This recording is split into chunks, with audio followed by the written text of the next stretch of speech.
If it's a proxy war, di gawin nila sa tirahin nila yung kalaban nila sa proxy. Huwag tayo.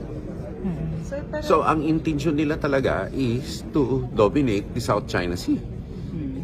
pero sir, the same concern din kasi na-raise kahapon ng ilang senators like si Robin Padilla.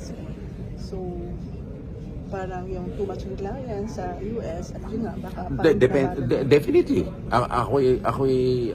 Ako ay panig dyan. Kaya nga gusto kong bilisan ang ating capability upgrade para hindi na lang tayo umasa ng todo-todo sa iba. Matagal na tayong umaasa eh. Sabi niya, sir, ni Senator Padilla, kasi we can manage naman daw. In the past 6 years, kinaya daw natin. But there was a different, that was a different situation. Kasi ngayon, mas agresibo ang ating mga katunggali. Okay. Thank you, Secretary.